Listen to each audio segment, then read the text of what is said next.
Just at the back of the vicarage garden, there is a very gnarled and unproductive apple tree. Having seen how little fruit it bore in 2019, right at the start of the lockdown last year, I spent days hacking back the Russian vine that had colonized the tree, strangling its branches and swamping it so that no light could reach where fruit might have grown, with those frothy white cascades of flowers that look so attractive from a distance if they're not in your own garden. This revealed that the tree was there.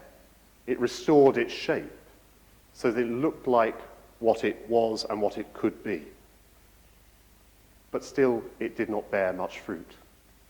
And some of what it did bear rotted still on the branches. So this year, before Easter, I spent time cutting away entirely the new tendrils of the vine, removing this horrible mare's nest of old twigs that was still capping the top of the tree, and pruning the tree's own branches back, being quite bold with this, to increase the amount of light and air and space that stands between what now are blossoms. They're forming in bright pink joy right at the back of the garden. And I have some hope of fruit on that tree this year. Some hope that these pruning actions will bring to birth a rich harvest. The unproductive branches, those which were tangled over each other and would have dampened or darkened the production of fruit, well, these I summoned up the courage to remove. Now, they've not gone in a pile to be burned up, but those that have died or withered or been completely strangled by the Russian vine have become part of a fence elsewhere in the garden. On the night of his arrest, Jesus talked to his disciples of the pruning and the growth and the fruiting of a vine that would help it to reveal the shape not only of a plant, but of things to reveal a shape that had enough room to grow and flourish and bear much. Jesus talked to his friends and his followers of the way that they would be formed as disciples without him, through abandonment and challenge and trauma and new hope, and the kind of cleansing that leads to growth in understanding and self-confidence. And he also talked of the strange new abiding connection that they would find without his physical presence, through and beyond his death. They somehow can still have him with them always. The vine that Jesus talks of, even growing among broken and abandoned walls of a neglected vineyard, was a symbol of prosperity and fertility for the people of Israel, that stretched back well into the writing of the Hebrew Bible. And the vine was an image of the fertility and the abundance of God's gifts to his people, God's gifts to their country and to the world, in which such plants will flourish and in which humans can benefit from and treasure and enjoy the fruit they bear. Throughout the Hebrew Bible, the symbolism of the vine is that it becomes fruitful when it is cared for, and cut in its pruning and cleansed by that process. Then it bears fruit not only for the people who own the vine, but for the whole of the land and for all people who work. It is, if you like, a symbol of God's spreading justice and prosperity to be shared. Pruning a vine is much more involved than pruning an apple tree. Vines have been trimmed back repeatedly. Okay.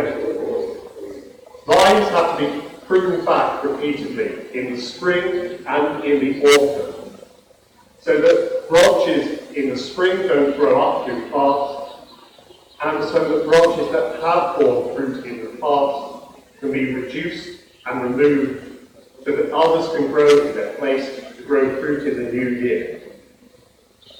The fruit of a kind of metaphorical vine of the people of Israel, of Jesus' disciples now, is a fruit that nourishes and feeds the quality of life together that God's people all have, that our Christian community has. For the fruit is that you will love one another. That's what it means, Jesus says to his followers and his friends, on the verge of him leaving them, when you become my disciples, that you will have love for one another, and in that love you will abide in my love. For apart from the vine, and apart from that harsh process of pruning, branches do not bear fruit. And it's from the vine that they derive their means of life itself and growth. The same is true apart from other branches also, but one branch on its own will bear nothing. For Jesus' disciples to whom he spoke, and to us, his disciples to whom he is speaking now, it's abiding in Jesus together that is important. It's abiding in Jesus together that connects us, all of us as a community, to the source and supply of our means of living the Christian life, to the xylem and the phloam, if you like, that is the source of the values of how we relate to one another, and together nourish and swell the fruitfulness of the church. The fruit of the Christian branches of Jesus' vine should be the love that connects us and grows in us and grows in you, so that together we bear. And it is also that fruit which is displayed to the rest of the world, that is a sign openly hanging to all those who are not already part of our community, a harvest for those who are hungry, the source of nourishment and refreshment to those who are thirsty, and the origin of a rich wine that really brings enjoyment to those who are in need of the joy of God's presence. From abiding ourselves in Jesus' love, we become bearers and signs of his love to the world. That is both the root and the fruit of our discipleship. Being attentive to where we as a Christian community at St Mary's might grow fruitfully, by being open to judicious pruning, has been part of the process that the PCC has been engaged in over the last few months. We have begun to seek a new understanding of what might lead to future growth at St Mary's.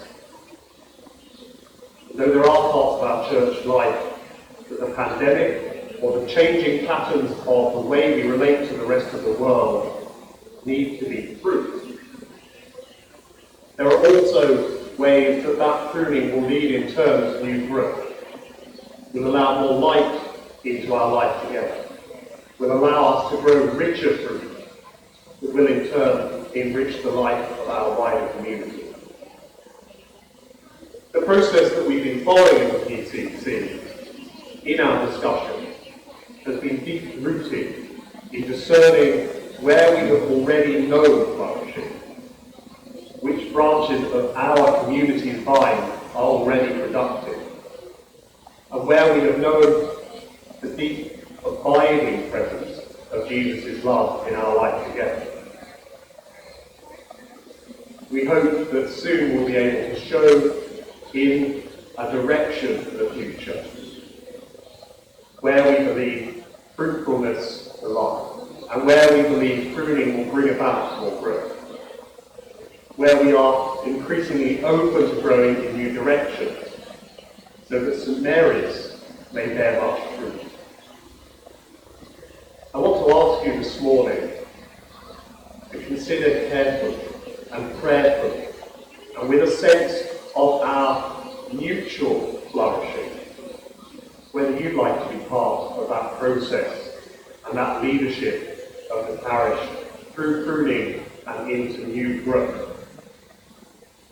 That's because this is the season of growth, and also the season where we prepare to revise and renew our electoral roll, and where we prepare for elections to the parochial church council.